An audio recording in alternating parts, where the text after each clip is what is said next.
Assalamualaikum warahmatullahi wabarakatuh teman-teman semua. Gimana kabarnya hari ini? Insya Allah baik ya.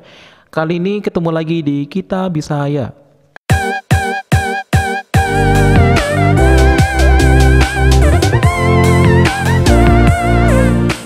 Baik teman-teman semua, kali ini kita akan membahas untuk formasi guru bahasa Inggris teman-teman ya. Jadi awal-awalnya saya nggak pernah nemuin FR guru bahasa Inggris, dan akhirnya sekarang yang dari mata pelajaran atau formasi guru bahasa Inggris, alhamdulillah ini udah ketemu ya. Oleh karena itu, jangan lupa untuk klik tombol subscribe, juga klik tombol loncengnya, dan juga jangan lupa untuk share ke teman-teman kalian ya, terutama untuk yang guru bahasa Inggris.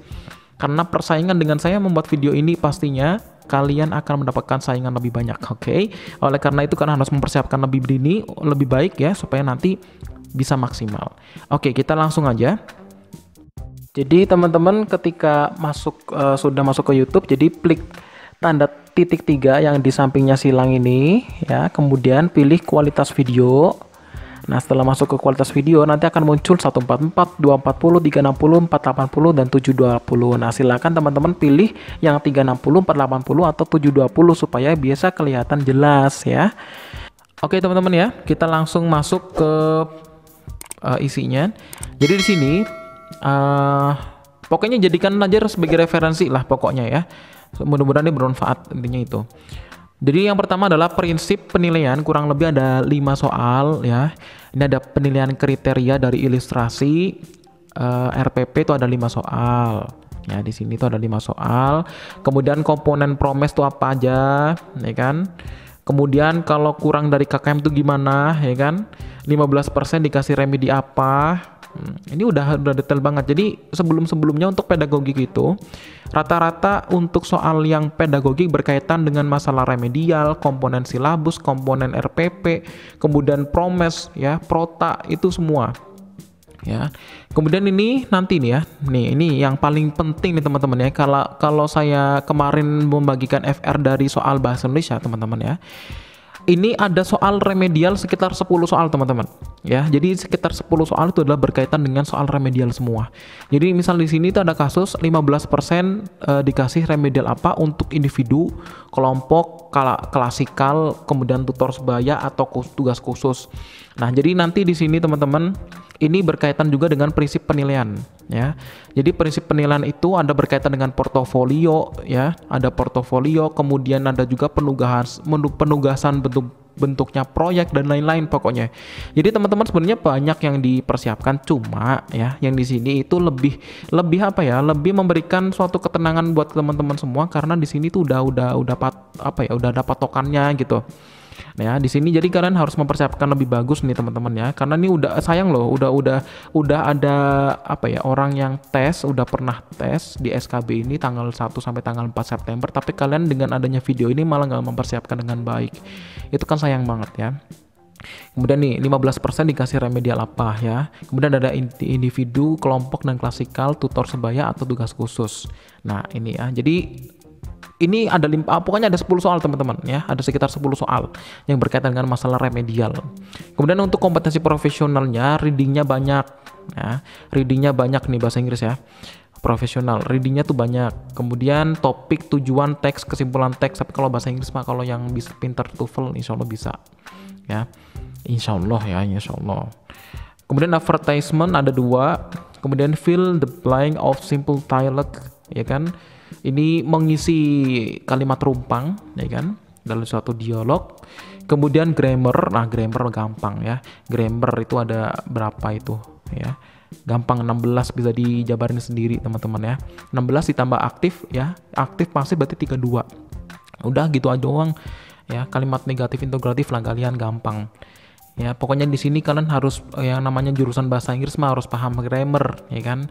Kemudian soal, what you usually do in your weekend. Nah, ini ada 2 soal gampang. Nanti juga mungkin ada gambarnya, atau mungkin kalau nggak ada gambar dari percakapan atau dari teks sudah kelihatan. Kemudian kalau gue nggak salah, maksudnya kalau dia nggak salah, maksudnya aktivitas yang kamu lakukan ya di akhir pekan. Kemudian juga ada soal yang pernah dibahas tentang cara menangani orang mimisan. Wow, apa ya?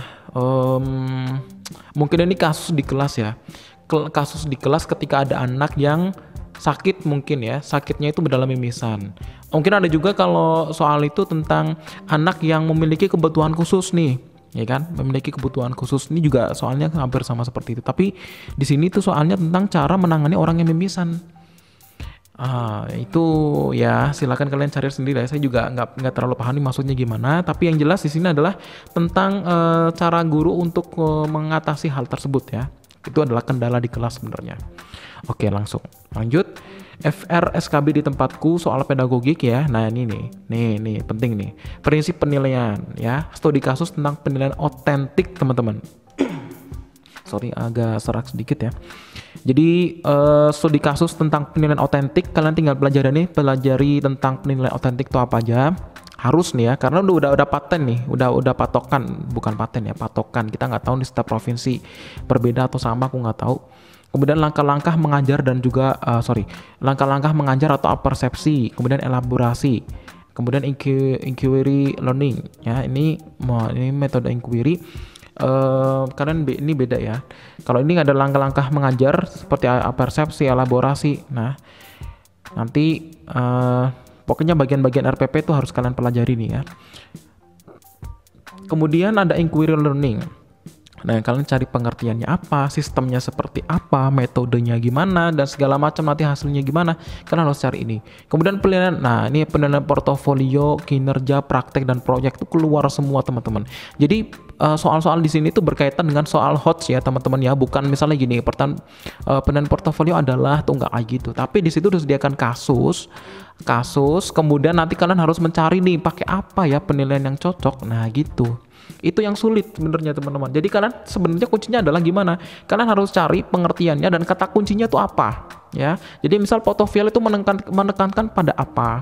Penilaian kinerja itu pada apa? Penilaian praktek itu pada apa? Penilaian proyek itu pada apa? Jadi nanti teman-teman tuh bisa membuat tabel kemudian di kelompok-kelompokkan nih gimana caranya gitu ya. Saya nggak akan memberikan hal itu ya di sini karena itu udah bukan urusan saya gitu kan, karena di sini saya hanya ingin berbagi ya. Itu udah metode kalian sendiri-sendiri, silakan kembangkan sendiri-sendiri ya. Kemudian penilaian objektif, adil dan terpadu ya. Penilaian objektif apa, kemudian penilaian adil itu gimana, penilaian terpadu gimana, kemudian ada juga penilaian menyeluruh dan juga sistematis itu gimana ya. Silakan kalian cari sendiri ya. Kemudian ada juga untuk yang profesionalnya, untuk kompetensi profesional itu adalah mengisi dialog yang rumpang, tadi udah disebutin yang di awal tadi. Kemudian ada teks bacaan berupa naratif ya, kemudian hortatory. Ini hortatory ya kan?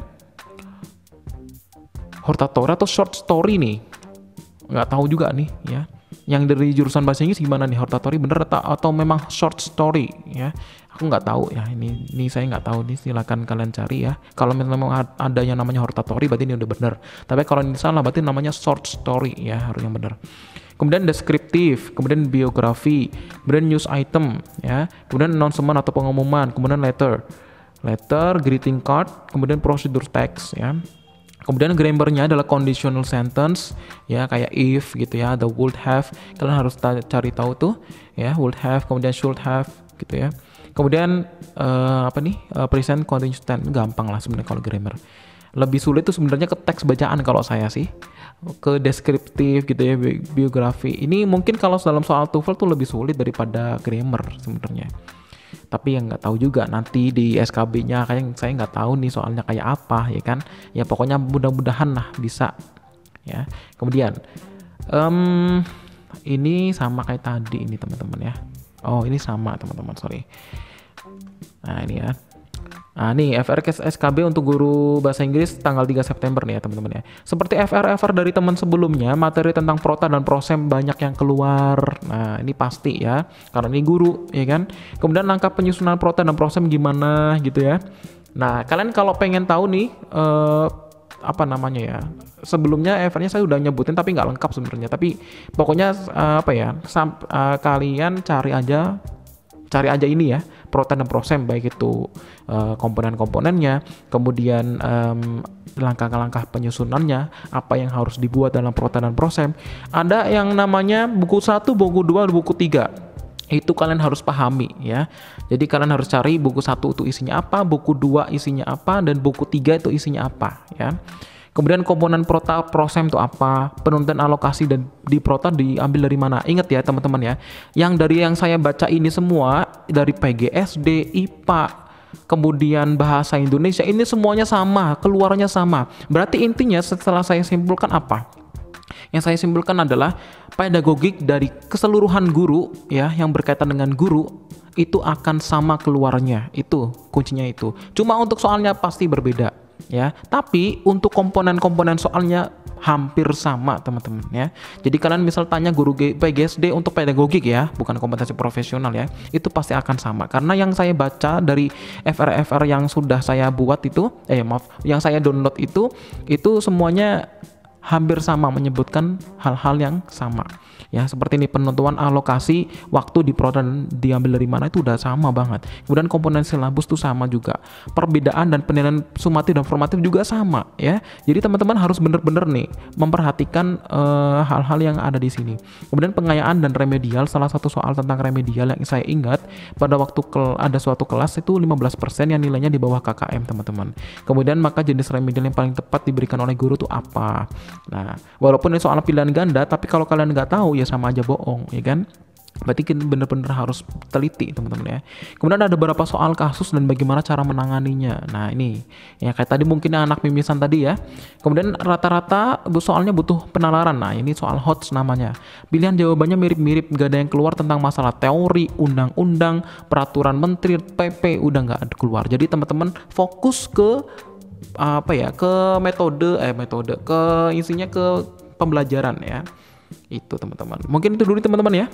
Oke, terima kasih teman-teman ya udah menyediakan waktu untuk melihat FR ini. Semoga FR yang saya bagikan ini bermanfaat untuk teman-teman semua. Dan pastinya kalau memang video ini bermanfaat, silakan klik tombol subscribe juga klik tombol loncengnya. Dan juga jangan lupa untuk share ke teman-teman kalian ya. Dan juga jangan lupa kalau misalnya kalian bahasa saya terlalu cepat, kalian bisa download video ini dan disimpan dan bisa dibuka di sewaktu-waktu kalian butuh ya. Oke, terima kasih, ketemu lagi di video selanjutnya. Terima kasih. Assalamualaikum warahmatullahi wabarakatuh.